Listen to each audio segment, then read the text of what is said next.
Hello friends, কেমন আছো তোমরা সবাই? দেখো আবারও আজকে চলে এসেছি আর আমার সাথে আছে ইনি। তো আমার বেস্ট ফ্রেন্ড, সবাই জানো। তো আমরা দুজনে মিলে যাব এখন মেলাতে।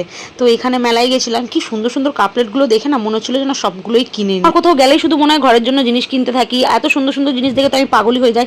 মেলায় কিন্তু বেশ ভালোই লোক হয়েছিল, এই বৃষ্টিকে উপেক্ষা করে সবাই চলে এসেছিল। টুকটুক করে একটুখানি ঘুরে নিচ্ছিলাম, আশপাশে দেখছিলাম কি কি দোকান বসেছে। আর মেলায় না গেলেই শুধু কানের দুল, এত কানের দুল আমরা কিনে ফেলেছি না আর কি বলবো। এই গলার হারটা খুব সুন্দর পছন্দ হয়েছিল, বাট এইটুখানি গলার হার বলে দিল 300 টাকা, তাই আর নেওয়া হলো না।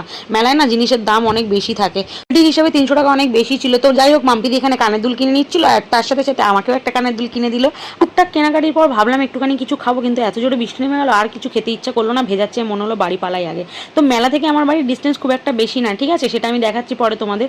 তার আগে বলে দিই, যদি ভিডিওটা ভালো লেগে থাকে একটা লাইক, কমেন্ট, শেয়ার আর চ্যানেলটাকে সাবস্ক্রাইব করতে ভুলো না কিন্তু। আর এই দেখো, এই হলো আমার বাড়ির নিচে মেলা বসেছে, এই হলো মাঠ আর এই হলো আমার বাড়ির গেট। এইটুখানি ডিস্টেন্স, তাই নামতে ইচ্ছা করে না। তো দেখা হচ্ছে পরের ভিডিওতে, টাটা।